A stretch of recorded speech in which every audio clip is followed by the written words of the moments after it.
Hi guys, welcome back to my podcast. It's been a while, so hope you're happy to see me. And today I have a very special guest with me, much requested and very loved, the infamous People's Princess, Anam Abad. Oh, how cute. Thank you for that. Yes, say hello to my... Hi guys. So today we're going to talk about some very requested topics. So motherhood, marriage, careers, and just advice for the women's. So let us begin. So first of all, make sure everyone's watched Ameer's birthday. So Ameer's Anam's that's my son. baby, and he just turned 1, and we did a lovely birthday for him. So make sure you watch it on Mum's channel and on our TikToks. Put the stuff in there. So how did you throw that birthday? How did I throw it? Well, Where did you get the idea from?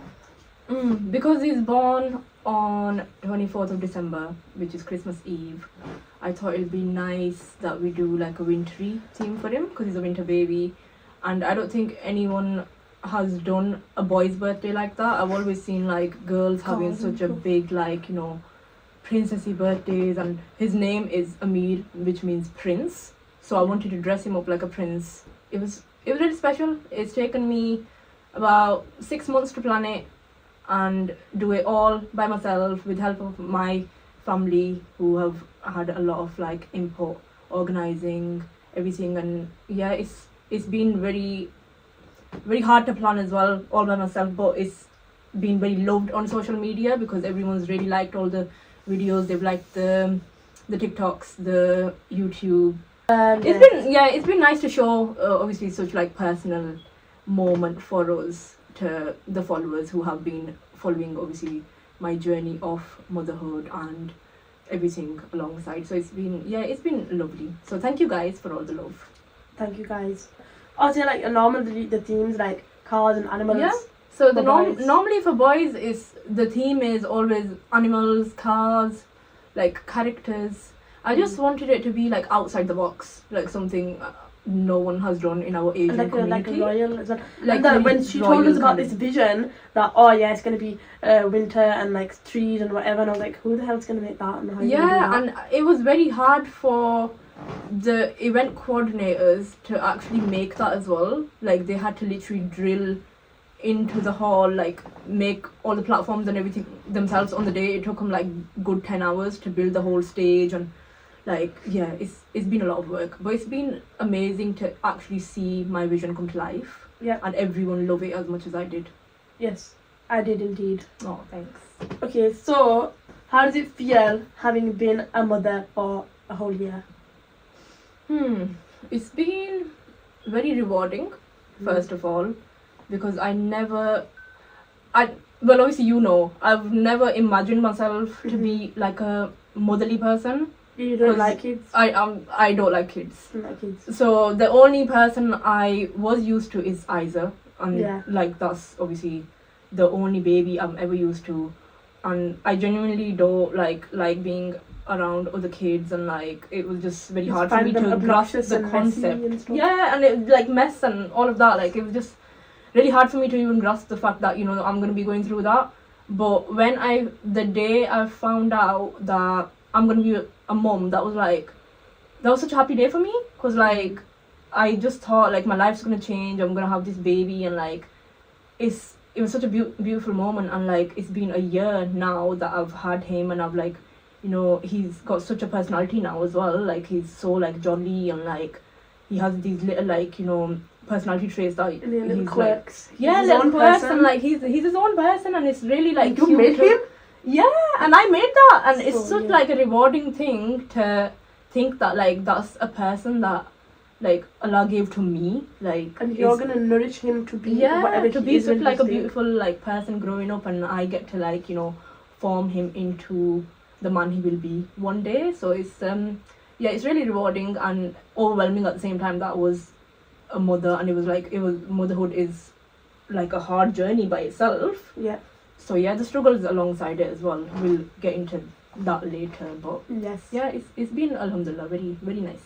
Yes, and you have a good baby as well. He's not hard. Alhamdulillah, he's a very good baby for now. But sometimes they be good babies, and then later on they awful as toddlers. Yeah. So we'll see. So how did you find your pregnancy as a first time mother?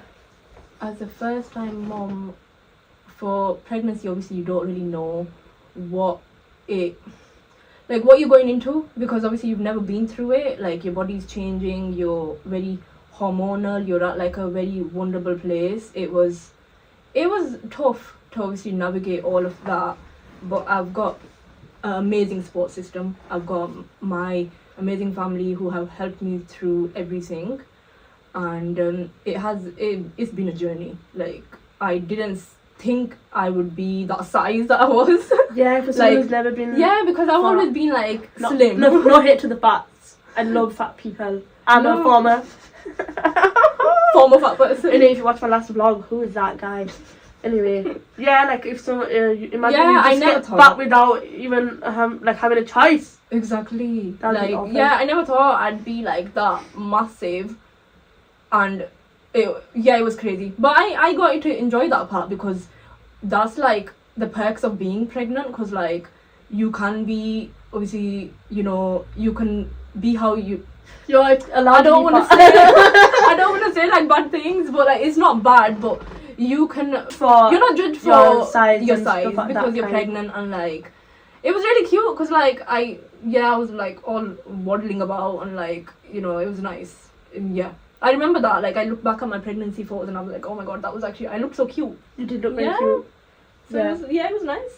And what about like nesting and preparing and stuff? Yeah, and preparing for Ameer's like welcome, getting all of his clothes, like all his racks ready, all the drawers, and like getting all like milk bottles and like all the stuff. And I made a list for you lot, like all of you to wish list. Get me all the things that I really needed, and all my family like got me all the things for the baby. And it was really nice. And like when I had him, like it was like I just knew him from day one. Like, literally I just knew, like, it was like my heart, like, outside of my body. It was so beautiful. Oh, yeah, that's so cute. It is. Motherhood as a whole and pregnancy, it was a very difficult journey for me, because there's a lot of reasons why it was really difficult, and I'll get into that later. It was a very vulnerable time for me. It was very emotional, and I struggled through it too. So I'll get into all the details later on. But what little bit of advice would you give to the pregnant lady, the first time moms and whatever, about pregnancy, like the challenges and the good of it, to reassure them? I would give them the advice that take each day as it comes, because the first time you are a mother, you don't really know what kind of emotions you're going to go through, how your body's going to change and everything. Just embrace it, because you don't really get that time back, and try to enjoy it as much as you can, because it's such a beautiful thing to create life, have a baby, and I hope you guys have a good support system, because that is really, really what you actually need, is a good family, good people around you that can help you navigate this journey as well. So I think that's really important. And also it makes a massive difference if you have a good partner who is very supportive in your pregnancy journey, because this is a big change for both of you. Like, it's not just for the woman that she's going through all of this, it's obviously a big change for the fathers as well. So that support is a major thing that you need as a first time mom from your partners. Anytime mom. Yeah, anytime mom, really. It doesn't have to be about first time. Yeah, you just need a reassuring partner, someone who can support you, who can handle your like cravings. You'll get all sorts of cravings, like you'll have meltdowns, you'll have doubts, there'll be some scary moments. You just need your partner to be your rock, and that's the advice I'll give first time moms. Yes, very good. What did you like that you don't normally like? Milk. Oh my god. So when I was pregnant, I was drinking milk by the gallon, like every single day. Even a lot of my clients will probably like remember this as well. When I was on bookings, they'd ask me, do you want a drink? And I'd be like, can I have a glass of milk? And they'd be like, that's so weird, because I was pregnant and that's what my craving was, like, throughout the whole thing. Yeah, that was the weird thing. What about something you liked that you went off? Tea. Yeah, you didn't drink tea. I didn't drink tea, and like salan, roti, I just did not like the smell, and it was like everything was just getting to me, and then I'm so glad that I could have that after when I was back to normal. Yes, that's very good. So, did you experience postpartum depression? I did, yes, for many months. I think about 7-8 months, maybe. Yeah. Is there such a thing as prepartum? Like being depressed while you're pregnant? Yeah, of course, because like you don't know how your life's gonna be. I think you be in a fear of what's to come, because you don't know like how this baby is gonna change your life, and if you'll be able to have the same life after. Of course, you don't have the same life after. Everything is changed like overnight, but sometimes it's like, yeah, it's just the little things that you just worry about. You're like, oh, is this gonna happen? Is that gonna happen? Like, it's all in your brain, like really. Like anxiety. Yeah, it is. A lot of anxiety. So you had it for 7-8 months. Yeah, 7-8 months, and it just took me a lot of time to obviously get out of that as well, and like find myself, because I think at times like I lost myself in motherhood too. Like I forgot who I was, because I was pouring so much into Ameer that I didn't think about me. I didn't used to eat. I didn't used to look after myself, and like. Yeah, like I think that's where I got postpartum depression, and then yeah, but family support is obviously what you need at that point, because you can't do it alone. That's why they say that you need a village to like grow up a But have you baby. seen? I read something today. It said if you want a village, you have to be a villager. You have to I don't know what that means. Like if you want the village, you need to be that person for others as well, and Of course. turn up for them and do all of that. Yeah. So No, it you works can't- both ways. Yeah, definitely. But you are the villager. Yeah, Yeah, because you're from the I Goa. Yes. So during your depression, postpartum, what did you find most helpful? What did I find most helpful when I was depressed? Every time I was struggling, what I used to do is obviously I used to give you a call. I'd give mom a call and say, look, I'm having a difficult night, or like, you know, this is really hard for me, and can you come help? And you guys were there for me. And also Ameer is, I think every time I was struggling and I was like, you know, I was finding it very overwhelming, he was softer on me. Like he just knew that I'm going through it. He would not give me a hard time. And I don't think with babies, they're not giving you a hard time, they're actually like having a hard time themselves, because they don't really have a voice. They can't express themselves. The only way they are going to express themselves is from crying. And like that's not, it wasn't overwhelming for me, because I know like that's my child, and something is actually like he needs me, and I need to like, you know, figure it out by myself. And yeah, I think that's what helped me get by. And literally there was these forums that I used to follow, like, you know, these pregnancy ones, and like women who've just given birth, and I used to follow a lot of like TikTokers who have just given birth, and like how to navigate new motherhood from them. So I think that helped me quite a lot as well. That's good. That's Yep, great. yep. So during your pregnancy and motherhood, how did you maintain your career, being such a working gal? Well, so I did obviously have the energy to do that in the beginning, because In the beginning. in the beginning, I had the you can't say that without saying in the beginning. Yeah. So anyways, I had the energy to do that. Like alhamdulillah, I wasn't that sick like in my pregnancy. I think I was only sick for the first like 2 or maybe 3 months, and then I was okay. And my clients were really, really nice to me. I used to say to them, look, I'm pregnant, can you like, you know, accommodate me? I don't want to go like to the top floor, and I'll need help with my suitcases and stuff. And they were really like accommodating. So towards my whole pregnancy, there was, and I physically didn't want to obviously work till the end, but at a time I didn't really have a choice. Yes, because the of how the circumstance didn't allow it. circumstances was. I didn't really have a choice not to work, and I wish I did take the rest that was needed at the end. And yeah, that's what it was. Was it your last booking like in my the ninth? yeah, my last booking was, I think I was about to give birth like a week after that. So yeah, I was working right towards the end. It wasn't due to if I wanted to or if I had no choice to do that. Yes. And how quickly after giving birth did you go back to work? Like 10 days, I think. And I was still... That's not good. It's not that I wanted to. Again, like, I wish I gave myself that time to heal, and I wish the people around me understood that I need that time to heal, and they were stepping up to help me, but I didn't have that at the time, so I had to go to work. And yeah, my baby was only like 10 days old. That's also not good. I was gonna say, how was your birth, your C-section? Ooh.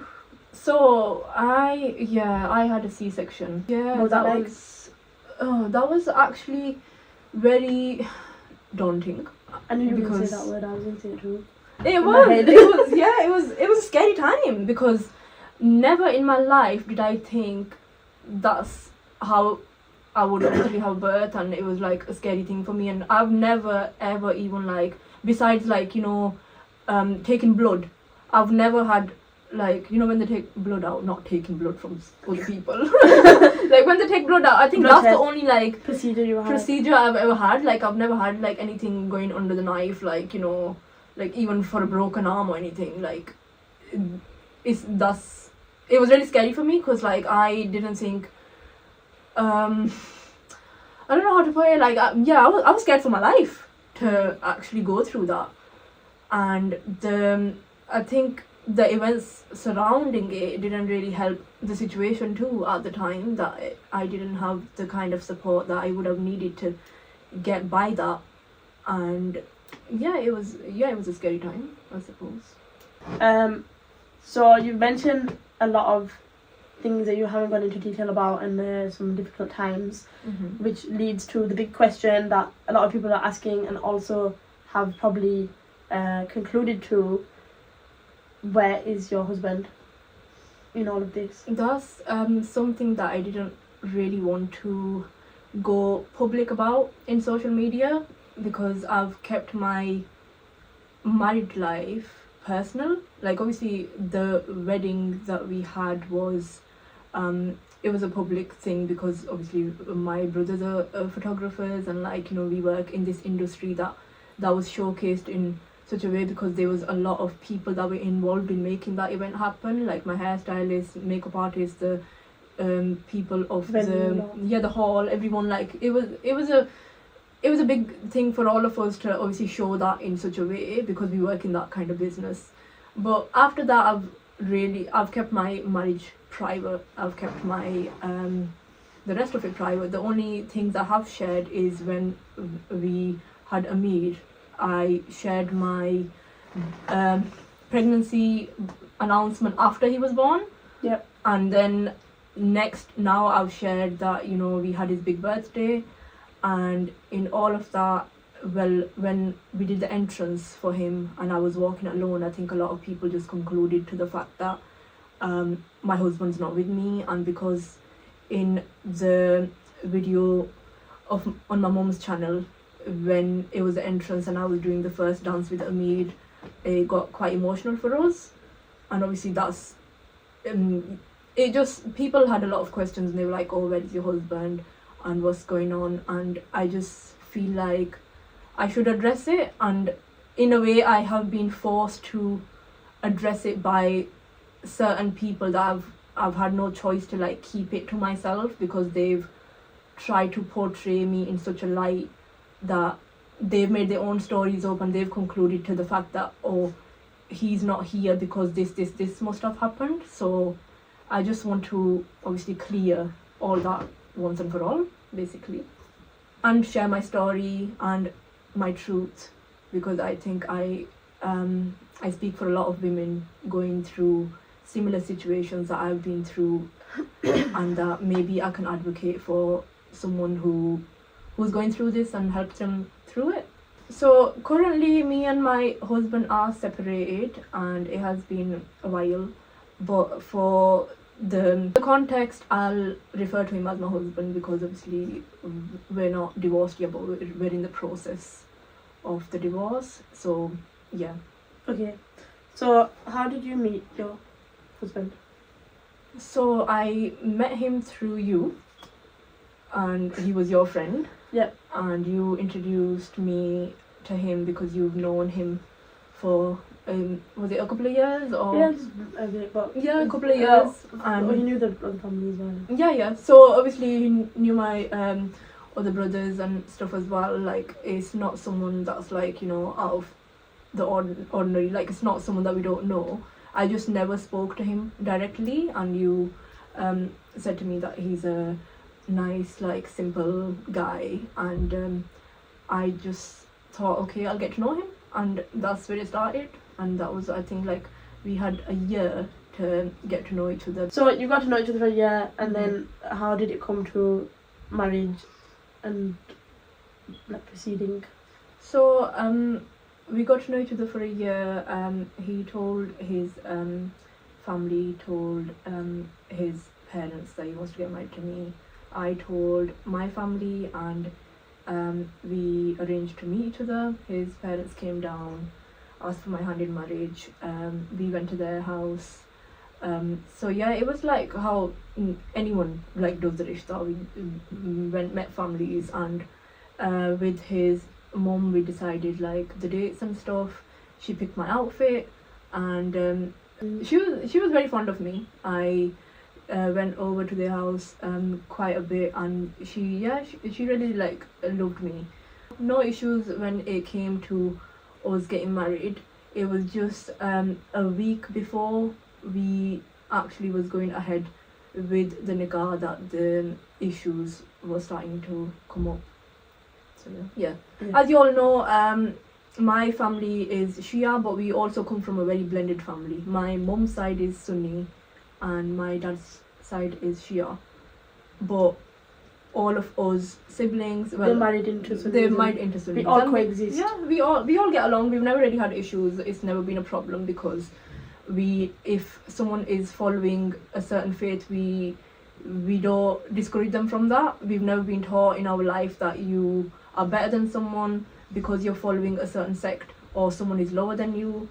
And we coexist, and we've been happy. We've been doing this for a very long time. It was made clear to my husband's side of the family that we do come from a blended family, which is Shia and Sunni, and they were okay with it. And it was never really an issue that I was from a different sect because our families were blended, until it was an issue a week before we was going ahead with the nikkah. The dates were planned, the hall was booked, my outfits bought, his outfit was there, his whole family's outfits, everything was ready. But a week before the wedding, they just decided that they don't want to be a part of it anymore. And even a week before the wedding, we were still persuading his parents. He was doing that as well because they had requested that we have a Sunni Maulvi read the nikkah, and which we agreed on because nikkah is a nikkah. There's no two different versions of it. If a Shia Maulvi reads it or a Sunni Maulvi reads it, it's still a nikkah. It's the same process. So we had agreed that yes, you can have the Sunni Maulvi there, but they still said no, we don't want to go ahead.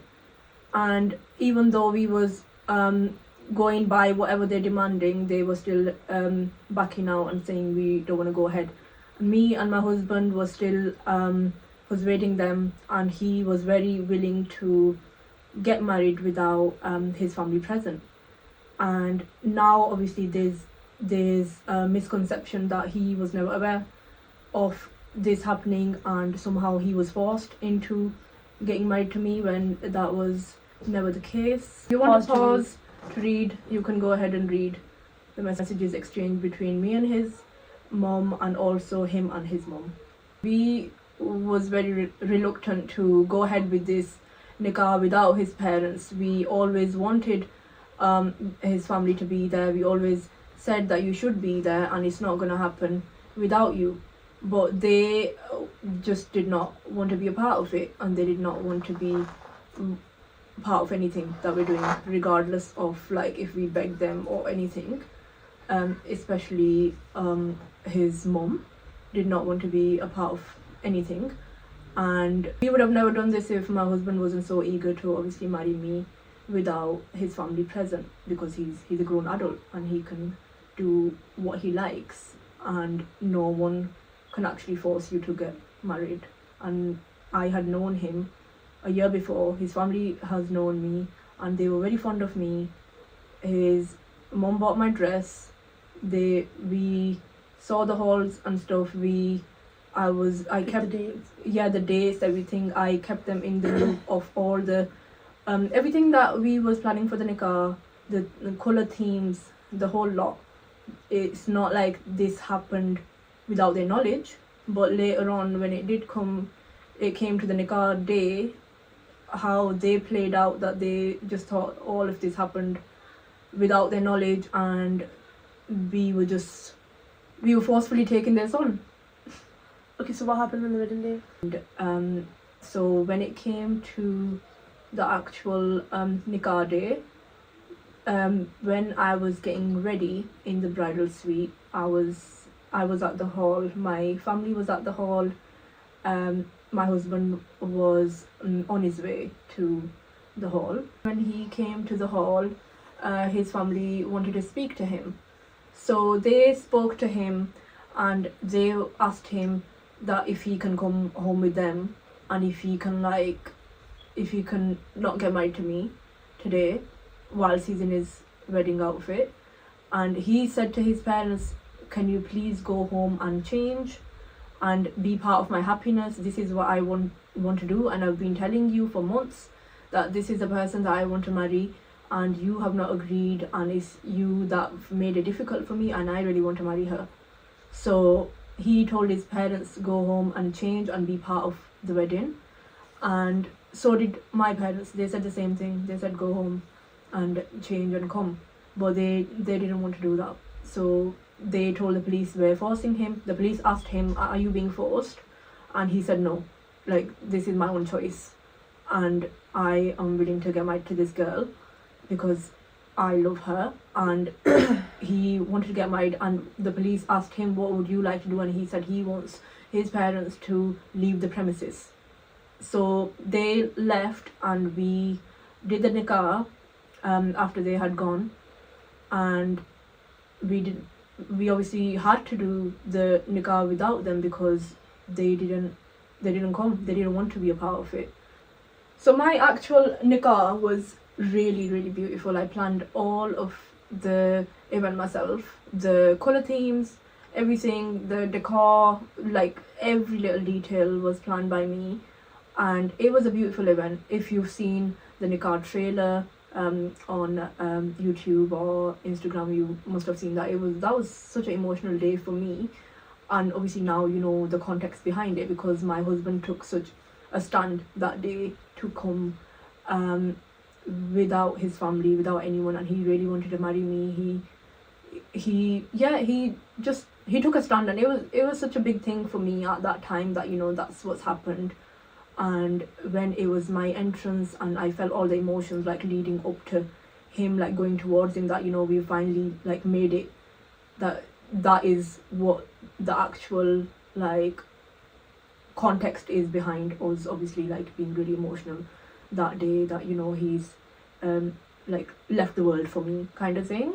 But then you didn't want it to happen that way. Yeah, obviously we didn't want it to happen that way, but it was made to happen that way because he wasn't really left a choice, because everything was obviously pre-planned and whatnot, and my in-laws side knew that, you know, this is what we're wanting to do, but they just chose not to take part.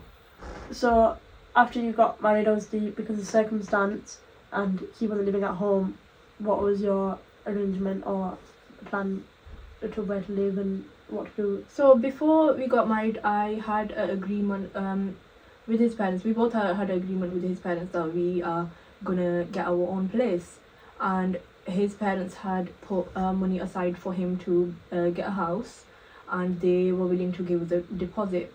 With my husband, I did make a verbal agreement that, you know, if they was willing to give us that deposit for our future house, I'd like that to be included in my nikkah contract. I'd want that to be included, that this is my mehr. It doesn't have to be that he gives it to me that day, but you know, when it comes to us buying a house or anything, I'd like that.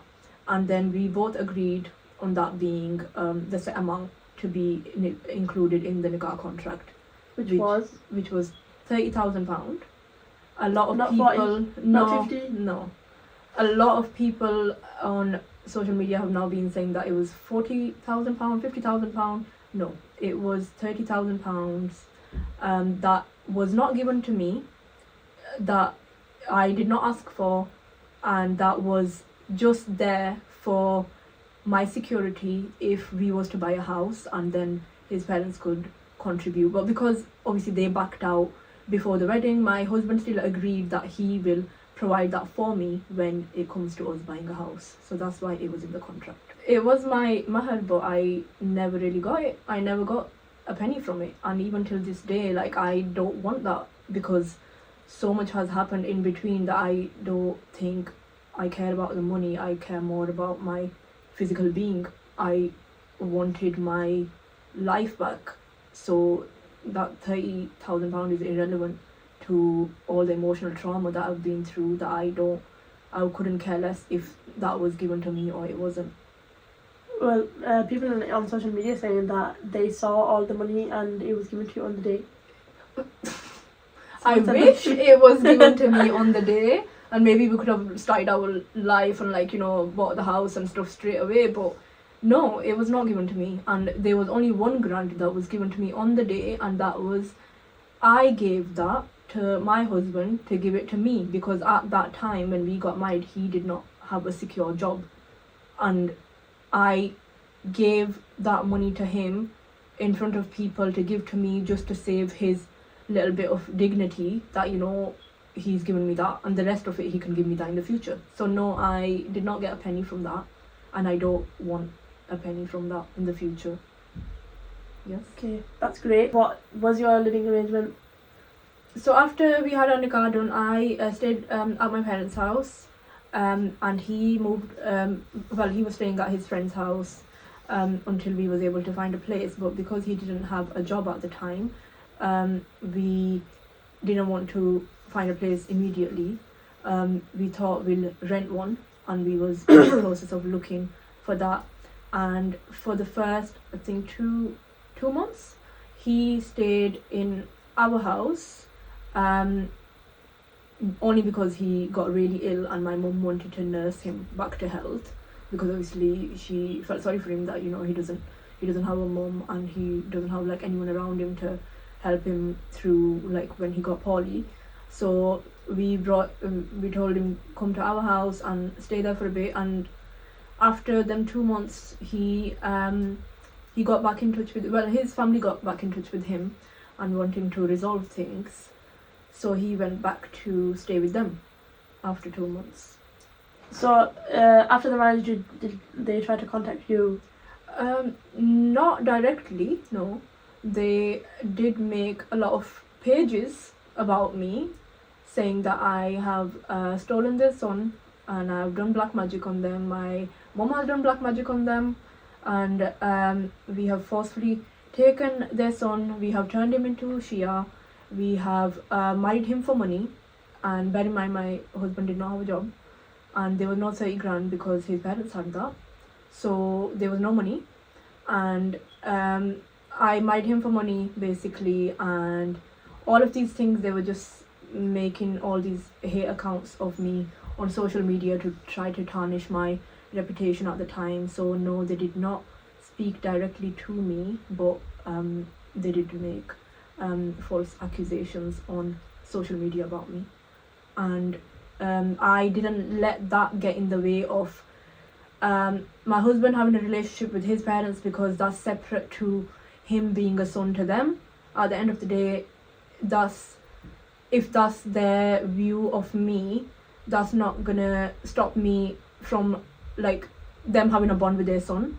So I never ever had an issue with him speaking to his family, going to them, or bonding with them, anything, because I would never like it if someone tried to take me away from my parents, or someone tried to take my brothers away from their parents. We're not brought up like that. Like, as you've seen on social media, we're a very close-knit family. We love each other to bits. We love our parents, and we would never like it if someone else's son is taken away from the parents. So I never stopped my husband from having a bond with his family. And in the time that he was staying with us, his parents had reached out to him. They wanted to get back in contact with him, wanting to resolve things, and we said, that's fine, like, you can do that, that's your family, like, we don't have any issue with that. And he moved back in with his parents. Okay. So after he went back home, then did you have contact with him then, or was anything resolved? No, nothing was resolved. So my husband went back to his family, and he kept that side of his life private.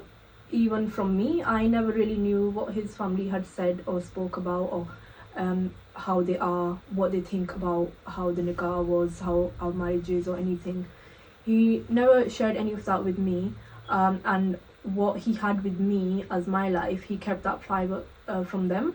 So it was literally like two different worlds. Like, we didn't really, our family side never spoke to his family side, and they just never came face to face.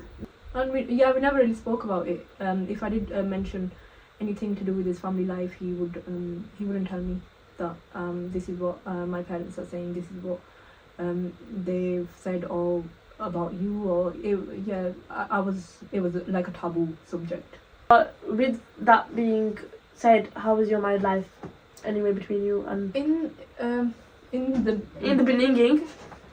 In the beginning, it was beautiful. Like, I really loved being married. He was so nice. He loved my family to bits. Absolutely, he loved you to bits. Like, because obviously they were friends. It just made their bond like more stronger. And he was very cooperative. He came to all the events, and yeah, he was very jolly person. He had such like a big personality. Like, as soon as he like walks into the room, like, it just lights up. He was that person in our lives, and he was like very happy, and like my life was, it was beautiful to start off with. I wouldn't have wanted it any other way. He loved me to bits. He literally worshipped the ground that I walked on. He would think the world of me. He would think, like, if I say it's daytime, it's daytime. If I say it's night, it's night. Like, he was obsessed with me. And everyone around me could see that. My family, friends, like, everyone, they were like, oh my god, he loves you so much. Like, he adores you. Like puppy love. Yeah, it was beautiful, like, when we got married. And this is the reason that why I married him, because he was such like a simple guy, and like, he never required much of me. He was like, in the beginning, he never required me to like really do anything like big. Like, he knew that I was learning how to cook, and I couldn't cook. He was okay with that, and we was okay navigating that together as a couple. So yeah, in the beginning, it was like, it was beautiful. Yeah. Mm-hmm. So when did you start living together then, if you was living in your own houses? Yeah, so I think it took us about 8 months to find a place. Well, obviously he didn't really have a job in at first, and then I was helping him find a job. And when he had found a job, I think he just got really comfortable living at his parents' house and keeping, like, our two lives very separate. He was reluctant to move out at that point, and then I kept showing him these houses for rent, and he was saying, oh, this doesn't have this doesn't have that, and kept like brushing it off. And obviously he wasn't really in like a stable job at that point, because he's only like just started working. So I thought the best thing for us to do was, it was leading up towards his birthday, that I would get a place to rent, and I fully furnished the whole place. I did everything top to bottom. It was 3 floors. To a very high standard. And literally, like, everything that you can dream of in this house, there was nothing that was lacking. It was ready to move in. So I surprised him on his birthday with the keys to the house, that we are gonna move to this place. And he was really happy, and he was like, oh my god, like, this is the best thing ever. And but because he hadn't told his family that, you know, he wants to move out yet, we wasn't ready to move in. But I was paying the rent from day one, because it was he wasn't in a stable job, so I was paying the rent and everything until obviously we was ready to move in. And we didn't move in, I think, till 6 months after we had got the place. So for 6 months the house was empty, and I was covering the bills, rent, everything. And after the 6 months, when we moved in, one day my husband decided that instead of telling his parents that he wants to move prior to obviously us moving, he would just get up, pack his bags and just leave without no notice, and he'll just move in with me. And obviously that made situation a bit more difficult, because I never told him to do that. I had always encouraged him to have a healthy relationship with his parents, with his family, that, you know, they were always aware. They knew obviously we're married, and, you know, we're wanting to move out, because that was something that we've been wanting to do before we got married. We said we're going to have our own place, so that was nothing new to them. And it's just that my husband he's never told his family that this is what he wants to do. He just got up and left, and that made me look like a bad guy, because I think what it was portrayed is that I somehow must have forced him to do this and, like, leave his family, when it was I've never done that. Like, I would not do that. I've been very supportive in whatever he wanted to do, and I think that was his call. That was his responsibility to encourage his parents or tell his parents that he wants to move out. So yeah. So when did you start to have issues then in your marriage? So I think the issue started is when we moved in together, and because he wasn't on good terms with his family, because he had obviously just left them. Up and left. Yeah, he got up and left, and he was on the outs with them again, and that wasn't due to me, but maybe in their brain it probably looked like that it might have been because of me. So they started to resent me, and they started to obviously tell him things. And the first week we moved in together, it was in Ramadan. It was in Ramadan, and he just became a different person. As soon as we moved in together, he was no longer his happy, jolly self. He was nothing how he was before. He didn't want to mingle with my family. Didn't want me to have, like, a close bond with my siblings. All of a sudden, this was over a week, and I just found it very overwhelming. But I didn't tell anyone, because I thought, okay, this is how life is. Like, you know, once you move out and you have your own place, you get married, like, you know, everything changes, and you have to, like, kind of compromise and everything. So I didn't used to go to my parents as much, because I was like, okay, I need to cater more to my husband, I suppose, because I'm a newly, like, married person. Even though I didn't know how to cook, I did burn a few samosas like in the first week, and cried about it. Yeah, and I rang my parents crying about it, because I was like, oh my god, I don't know how to do this.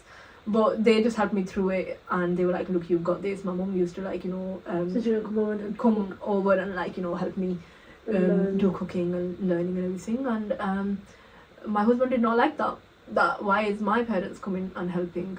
But so it was, I don't think it was anything to do with me that was a result of why all this was starting. It was because he was away from his family and he was isolated due to no fault of my own, which he then started to resent me and everything that I did, and I had to just be a shell of myself just to keep the peace.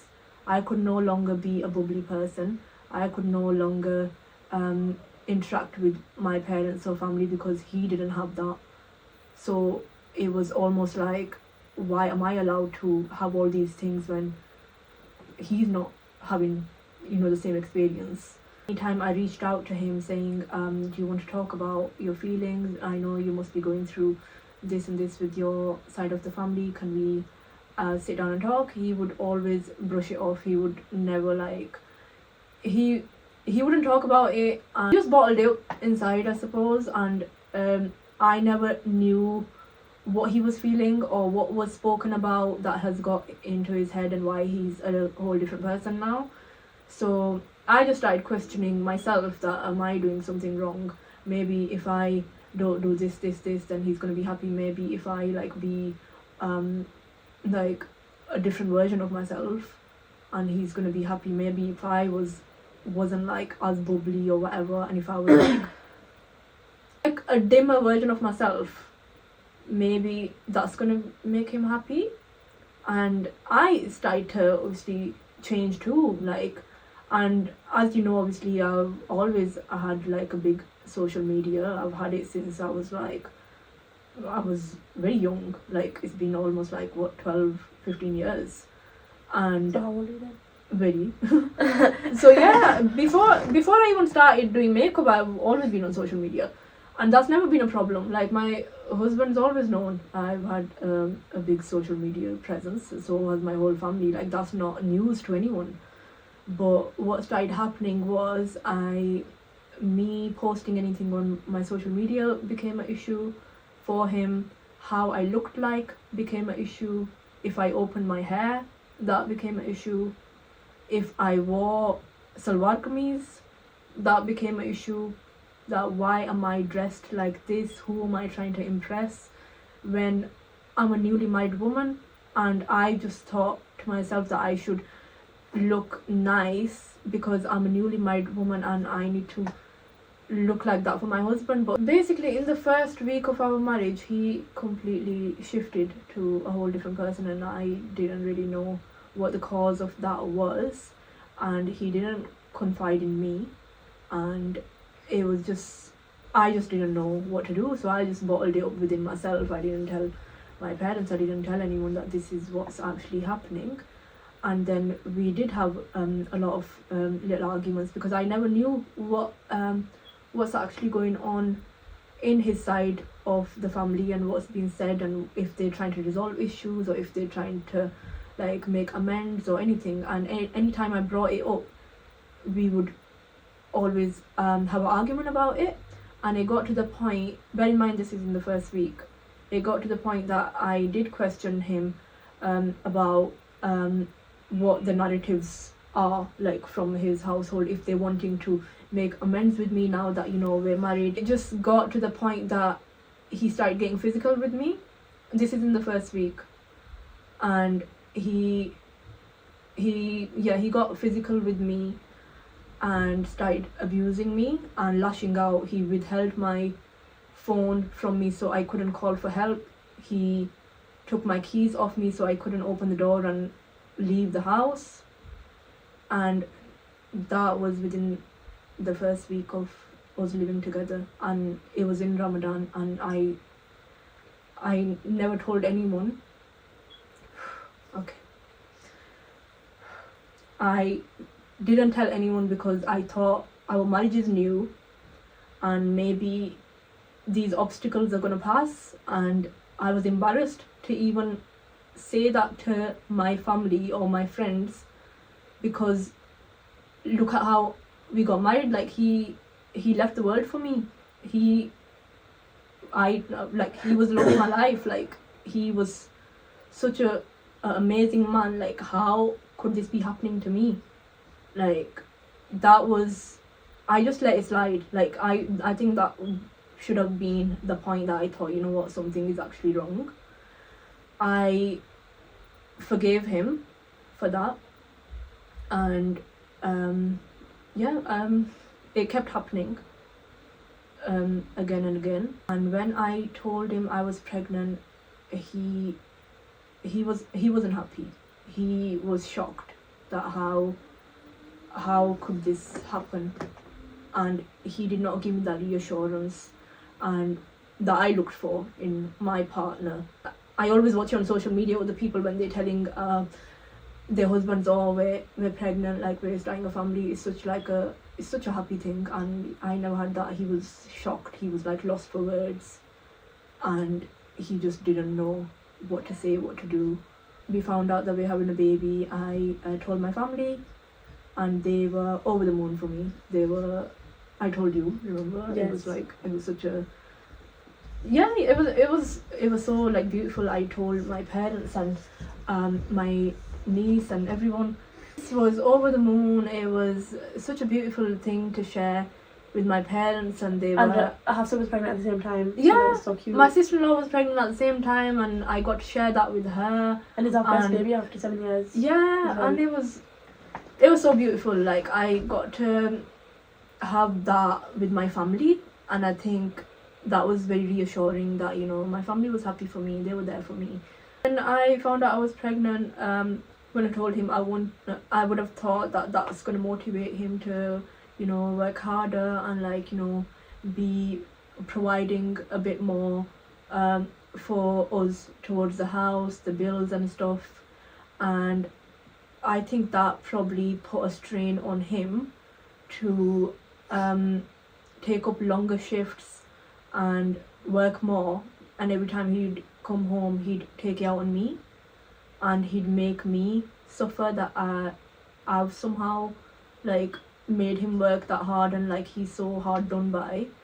But bearing in mind I was working too, I did not stop working till the end of my pregnancy. I was working from the beginning to the end of it, and I never made him feel like that's a burden and that's your fault. And I never said that, you know, because I'm pregnant I'm not going to work. A lot of women do, obviously they have the option of not working when you're pregnant, because it's such a vulnerable time, like, you just want to have all the rest. But because he was struggling financially, I decided to contribute quite a lot of my hours, my life to my work, and not for a second did he think that he needs to step up, because he got comfortable knowing that my wife's doing everything, because I had all the bills covered.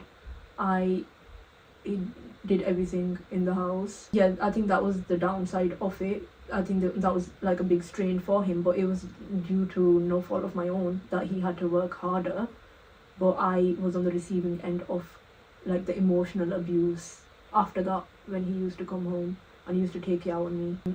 Then what I did is I made a list for everyone in my family, including my husband, to get me all the things from the list towards the baby, and I left the car seat to him, and because he wanted to get that, and my family had got everything from that list, and he decided he would get the car seat like a week or two before I was about to give birth. And he wasn't happy that my family had bought all them things, because he was like, I wanted to buy them things, but he wasn't no effort working towards them things. He wasn't working towards providing for our day-to-day life and the necessities, but he got intimidated by the fact that my family is actually doing the rest of it, and they're providing and they're helping me. So you mentioned before, obviously you was pregnant, that you had physical altercation. When you were pregnant, then was it okay for that time? When I was pregnant, I think that escalated in terms of when I wanted to have little things like gender reveal with my family, that was an issue to him, and he would say things like, my family is not involved and I don't want you to have it, and I want it to be private between both of us, which I agreed to. I was like, okay, that's fine, we'll do that. But when we was initially talking about the gender reveal, because it got into a heated argument, he thought the best way for him to resolve that would be to break the doors in the house and smash things up in front of me. And my dad had words with him, and he apologized and he said he won't do that again. And he did it numerous times whilst I was pregnant, and leading up to the actual gender reveal, which was whilst it was his birthday. Leading up to his birthday, I had planned that we would go to Egypt for our baby moon, and I had paid for everything and the whole holiday, everything, and he said we'll do the gender reveal there. And we went there, and in Egypt I was maybe 8 months pregnant, and I was really big. And in there, instead of celebrating me and my pregnancy, he was more worried about what I'm wearing, what I looked like, if so and so was looking at me, or just these little things. And we had another altercation there, which was, the reason was, I said to him, he bought a lot of gifts for his family, I bought a lot of gifts for my family, and I said to him, you've not covered the rent for this month, or you've not paid me your half of the rent this month, but you've got all the money to buy gifts for your family. And somehow that triggered him into verbally assaulting me and swearing at me and calling me the worst of names. And because he was that heated up, I wanted to leave the room so I could just get some fresh air and like de-escalate the situation. So instead of letting me have that little breather, he followed me from our hotel room to the lift. And bear in mind, I am 8 months pregnant and I could barely walk. And he followed me to the lift, and he pushed me against the lift. And whilst he pushed me, I fell to the floor, and he was grabbing onto my wrist, swearing at me and telling me to get out of the lift and stop making a scene. Yet I wasn't doing anything. I just wanted to go and get some fresh air downstairs. And I was crying hysterically and saying to him over and over again, I'm pregnant. But he did not listen. And he dragged me from my wrists,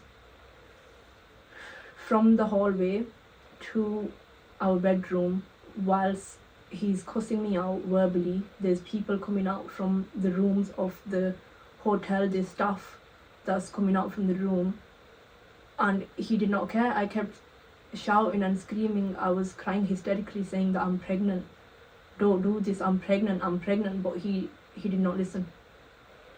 Something just came over him that he just thought that he has to drag me across the whole hallway and he has to take me back into the room. It's okay. Okay, I need a moment. Whilst he's dragging me across the hallway, he's also kicking me in the stomach. And he's very aggressive towards me, and I thought, I'm gonna die. Like, this is the last day for me. Like, this is where I'm gonna end. Bear in mind, we had a big balcony in our room, so I thought, he's gonna push me off there, I'm gonna die. Like, this is it.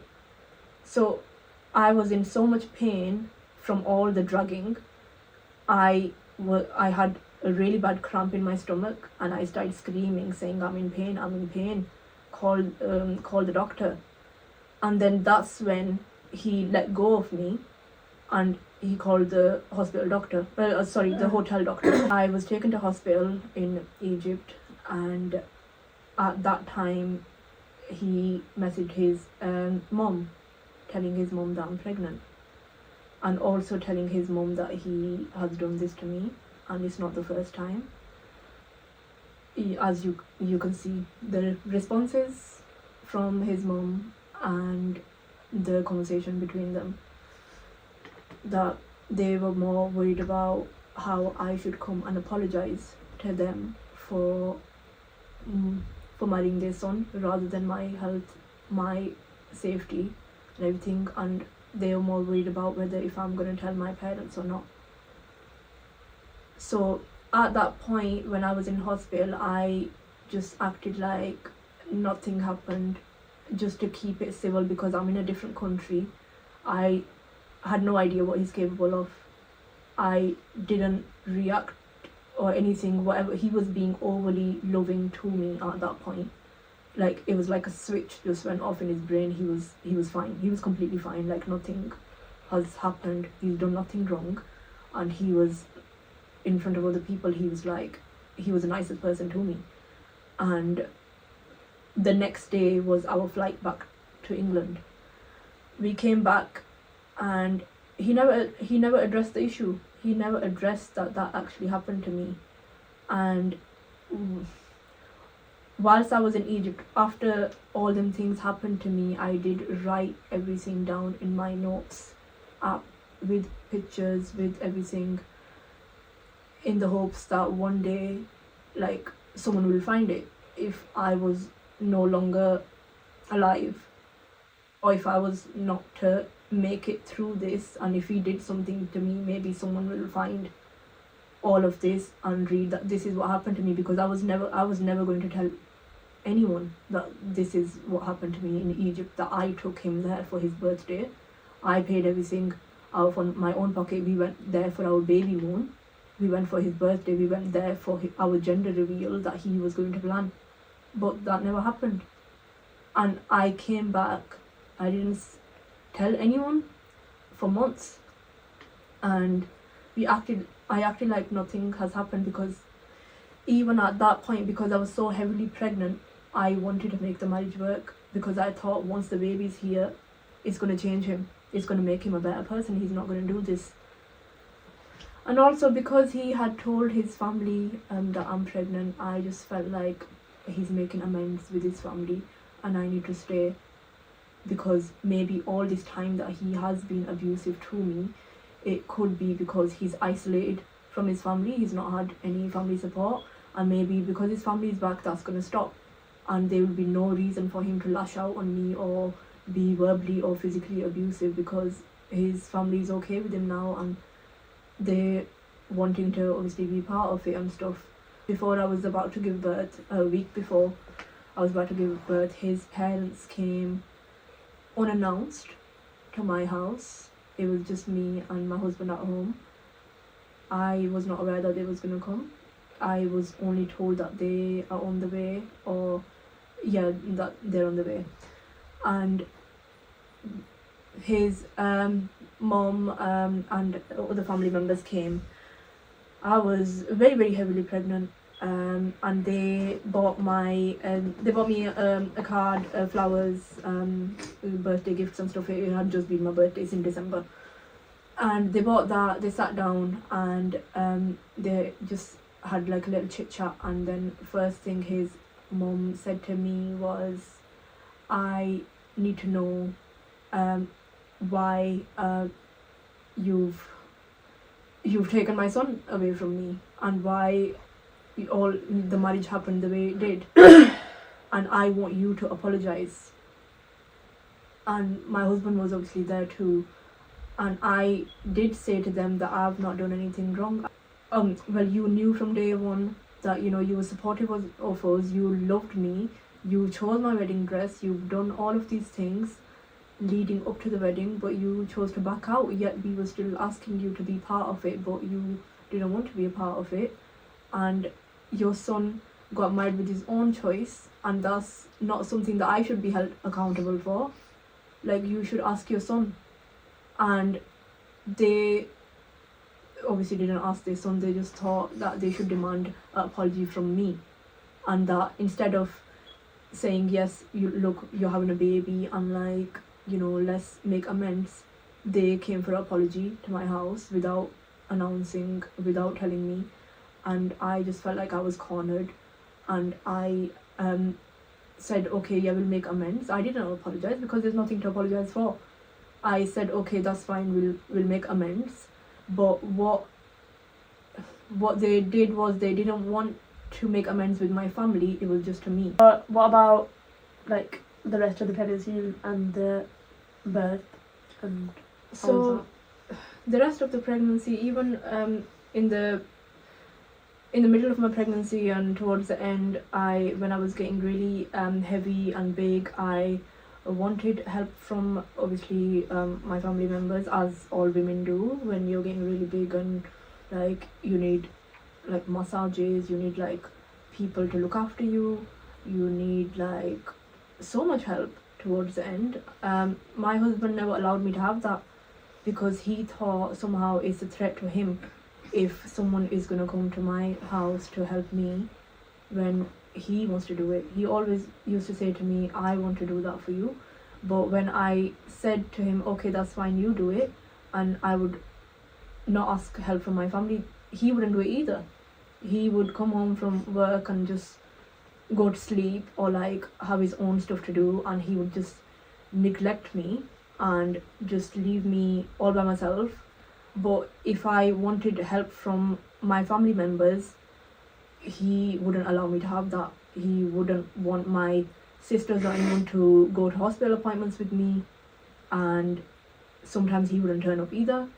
So there was a few times that I went alone because he had obviously let me down last minute, and there was times that I went with my family and he didn't like that, and he was not really interested when we went to all the scans I paid for them myself, because he never once asked, oh, I want to see the baby, can we like have a scan? Or because they were all private. There was only like 3 scans that you have by the NHS unless there's complications. And I went to all the scans by myself, and the ones that he did attend, he did not care, and he did not ask questions about the baby. He never when a woman is pregnant, they always say to you, the midwives always used to say to me that you need to speak to the baby because the baby can hear you, and my husband never did that. I used to do that. Like at night I would speak to my baby and like read him stories and stuff, and play surats. And my husband, he never took part in any of them things. And whilst I was isolated, he didn't allow anyone else to have a bond with me either. He was isolating me from my family, and anyone that came over, he was intimidated, he would shut off. He would not interact with my parents when they came over. Even my siblings, he would just not want to interact with them.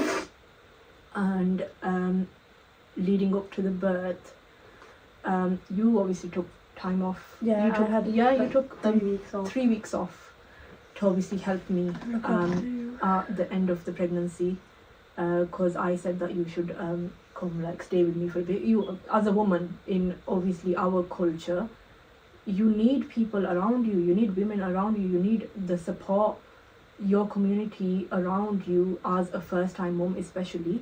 It's such a vulnerable time. I took time off work, mom wanted to stay, and I just thought my husband would not feel comfortable if my mom's there to help me.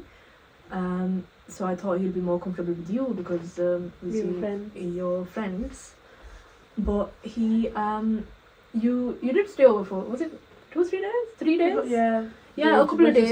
You did stay over for a couple of days, and you helped me with personal care and like, you know, getting about, and even like when I was working, helping me with like suitcase and all of that, and like, you know, making food and stuff.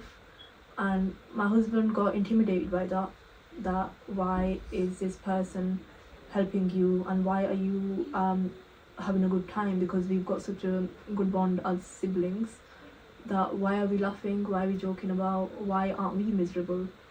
Because he was, for some reason, and I didn't know why now that his parents were back in the picture, but he still somehow thought it's my fault and I should like shouldn't be myself.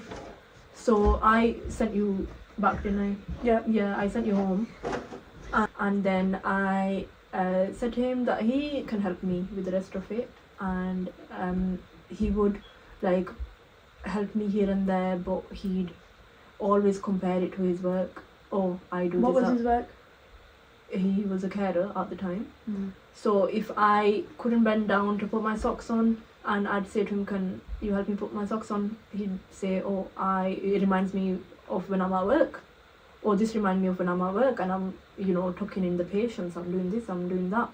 He would just make remarks that this is like a chore for him, and he didn't actually want to do it. And if anyone else was wanting to help me, he did not like that either. So I just became like a shell of myself too. Like I was very like closed. My family would always ask me like, "Are you happy? Are you happy? Like, are you okay?" Like I'd always be like, yeah, but they knew something was wrong. And bear in mind, when you're pregnant, your emotions are heightened. Like everything you feel it like 100 times more. And there was times that I'd just like cry myself to sleep and like think like, what is happening? Like, is this my fault? Am I doing something wrong? I would voice my opinion. I would tell him that this is what's happening, and he wouldn't really like care to make me feel better. And when it was towards the end of my pregnancy, I was going heading up to the C-section. I was really, really scared, as you would be. I've never had an operation before. And I did say to him that I want to have like at least 1 or 2 nights at my parents before going for the C-section, and he didn't let me do that. And I said to you that you can come stay with me a couple of days before the C-section, and he didn't want to do that either. He didn't want anyone around, because how dare I have company when he doesn't. And even bear in mind, he's speaking to his parents and like everything's okay, but he just couldn't hack the fact that I've got good support. And he just made my pregnancy about him, more or less. And he did not contribute like financially as well, like towards the baby's clothes, like so many things I bought by myself, like furniture and stuff, like drawers and things, and like cots and everything. Like he did not contribute. I bought the cot. You bought the cot, yeah, actually, yeah, that was very nice. We just had to build it. Yeah, and it was an awful time for me, when it should have been the most like beautiful time. Like I imagined my pregnancy if I obviously could do it again, like as a first time mom, I would have I wanted to have support, and I wanted everyone around me to be happy, so I could like be thriving and like having a healthy like baby and all that, like because it does impact you, like your stress and stuff it gets with the baby. And I tried to keep my stress levels very low, but I wasn't allowed to have comfort. I wasn't allowed to have the love and like nurturing from my little like village, if you call it. And he didn't want to do that either. So I'd understand if he wants to take the responsibility upon himself to do everything himself, then yes, that's fine. But he didn't do that.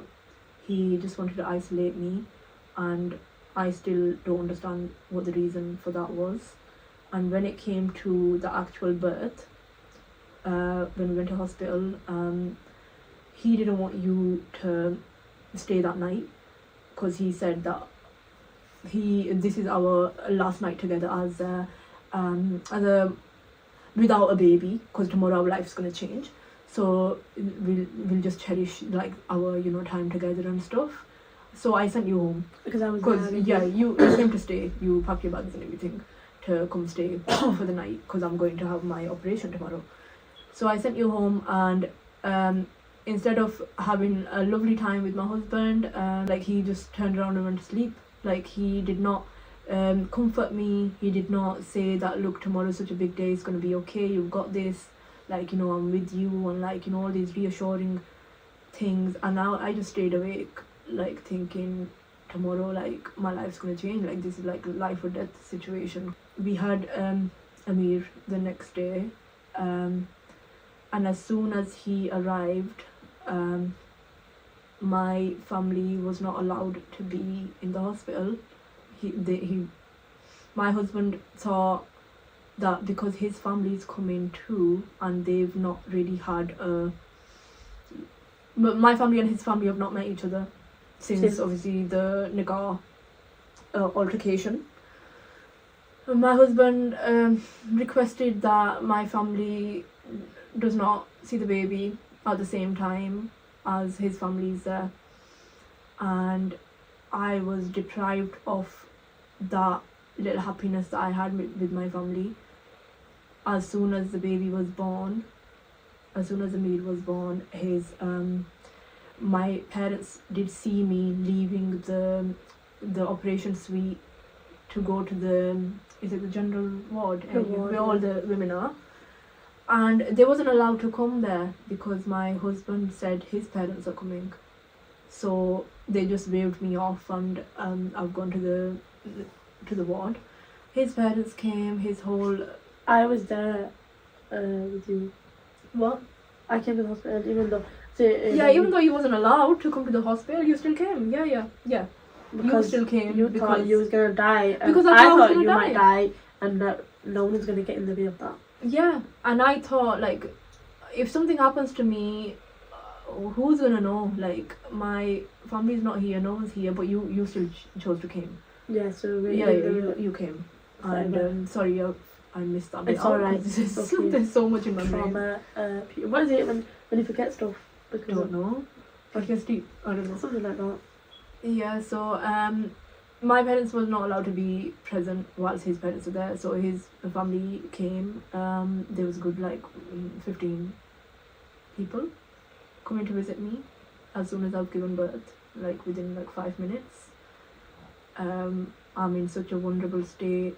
I literally look like crazy at that point.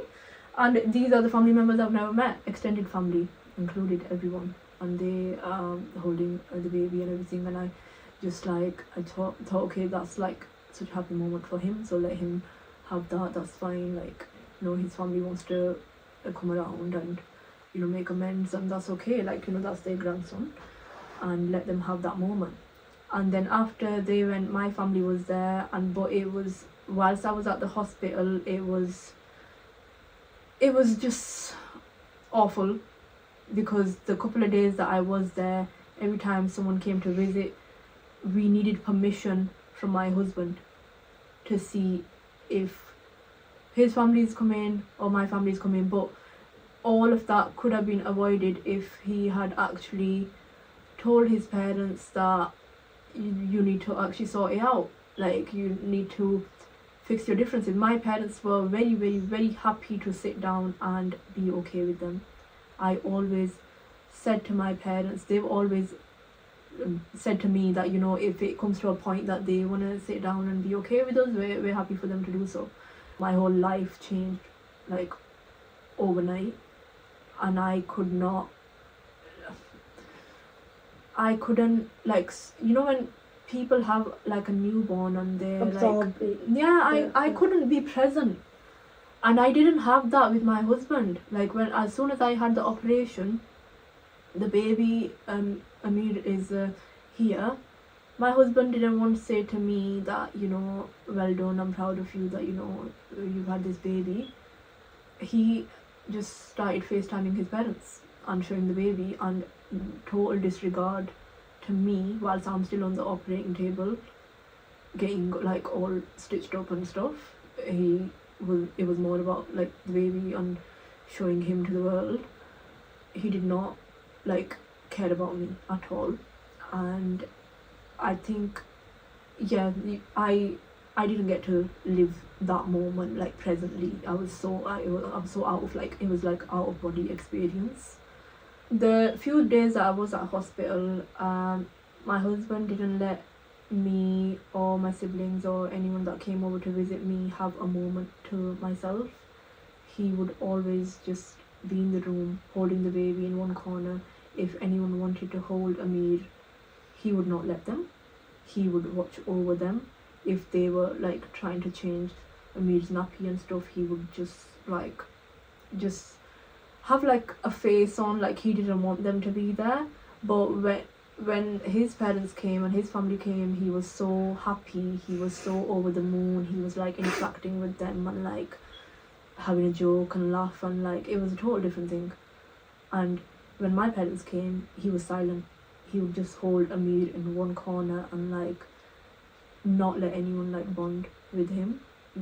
And I think he forgot that it's also my baby, like I birthed this human. Yeah, and I think he forgot that people have come to visit me and that I've gone through such a big traumatic thing in my life. My siblings asked my husband, so when you guys come back from hospital, we're gonna do a welcome thing, and if your family is gonna do it too, just let us know so it can happen at a different time, a different date, so it doesn't clash, so you can attend both, which is a fair question. But my husband thought that's somehow that was a personal attack to him, and he started shouting and screaming at my siblings in the hospital. Bear in mind, my baby is like 1 day old, and started making a scene saying, oh, you guys, at this rate nothing's ever going to get resolved, and you guys need to make the first move and apologize to my parents because no one told them that I was getting married. And we was really shocked because You was just like that. I was Just so out of it because I was so high on like morphine and like all these pain medication that I don't even know what was happening. And yeah, he was just saying that somehow we forced him to get married, and no one told his parents that that day was actually happening, and we need to apologize. And he just started bringing up all of that and got into a heated argument with my siblings, and resulted in other midwives and people in the next room to start coming in and saying, oh, is everything okay, like, you know, this man is getting really loud. And I think that was like the first argument he actually had with my family, and that was as soon as the baby's born. So we just decided not to talk about that. And then he said, okay, as soon as I'm leaving hospital, I'm going to his parents' house. So I said, that's fine, yeah, we'll go to your parents' house, I don't have an objection to that. And we went to his parents' house as soon as we left the hospital, and there was no welcome sign, there was nothing to welcome us.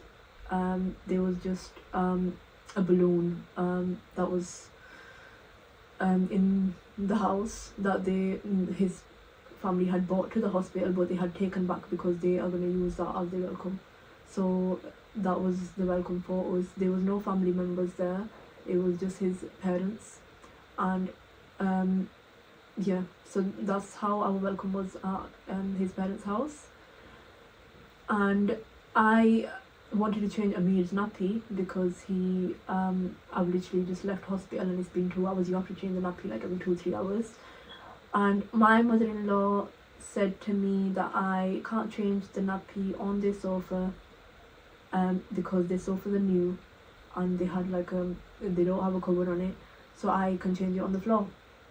And bear in mind, I have just had an operation and I can't bend down. Anyone who's had a C-section will know you can't bend down like for a certain amount of days. So she said that I should change the nappy on the floor, and because I was in their house and I was like vulnerable, I didn't say no to that. I should have, but I didn't disagree, and I said okay, that's fine. So I changed the nappy on the floor, and it was so like excruciating for me to do that by myself, and my husband was just there watching and he didn't really speak, he didn't say anything.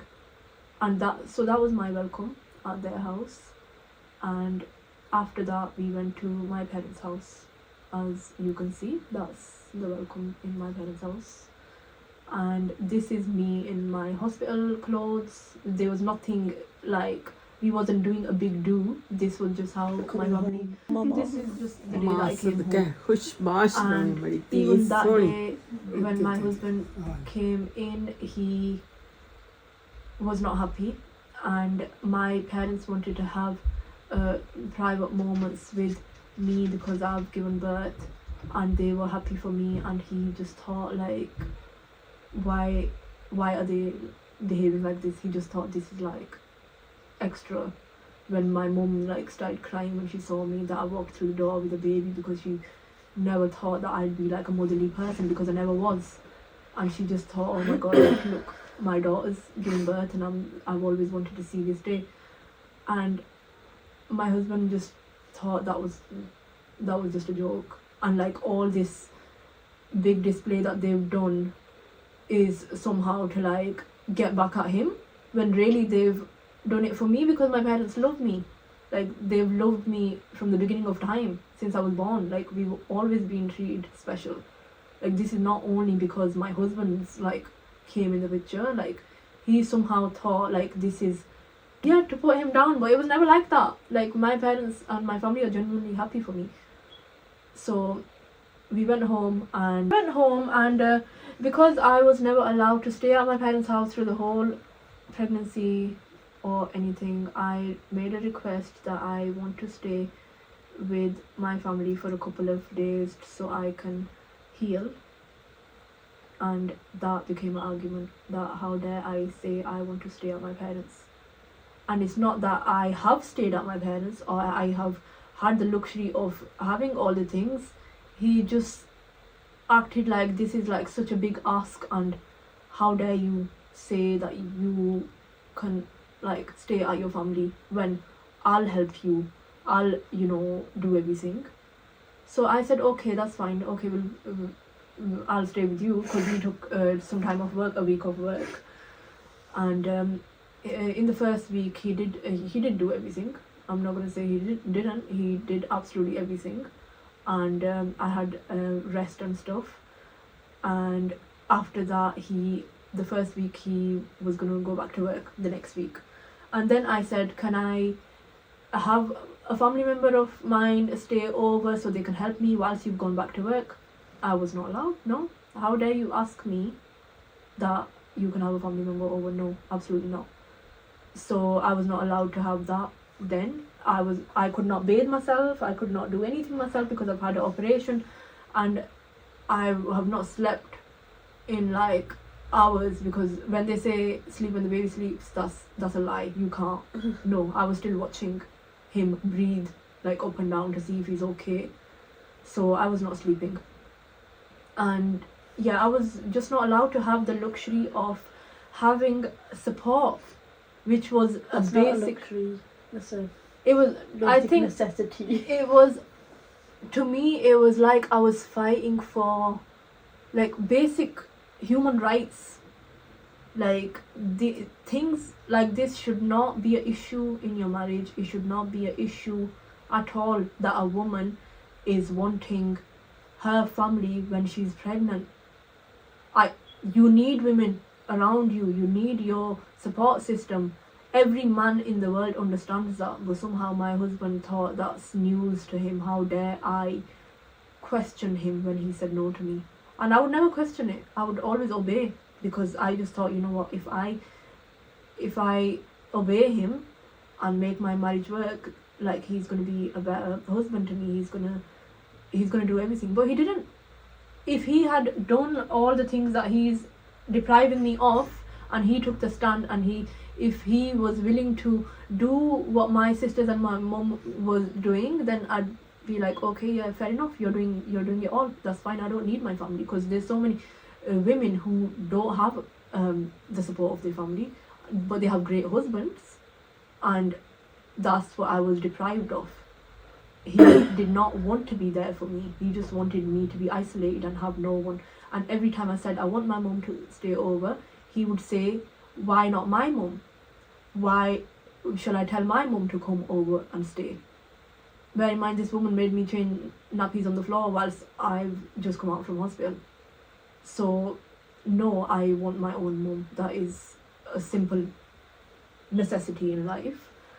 And in our Asian culture, when a boy has circumcision, usually you need help, because when the circumcision happens, you need to bathe the baby a couple of times a day. Bear in mind, I've had a C-section and I couldn't physically do that over and over again whilst doing the daily tasks for the baby as well. So I needed extra help, and my husband's gone back to work. So again, I requested, may I please have my family's support? Can I stay over at my mum's house for a few days so I can have some support for after the Muslimani? No, how dare you. Whilst we were driving to the circumcision center, he had a fight with me over me asking that, please can I stay over at my mum's for a couple of days? No, you're trying to take my son away from me. How can you do this? No, you're not allowed to do that. And he started speeding into a ridiculous speed. Bear in mind, my baby is 7 days old. 7 days old, and I'm in fear for my life. And he's overtaking people. He's trying to intimidate people on the road. Because how dare I ask that I want to stay with my parents in this time? So I didn't ask. I said, okay, that's fine. I'm not gonna go anywhere. And if you can help me, that's fine. But you need to take time off work. Well, he wasn't willing to do that.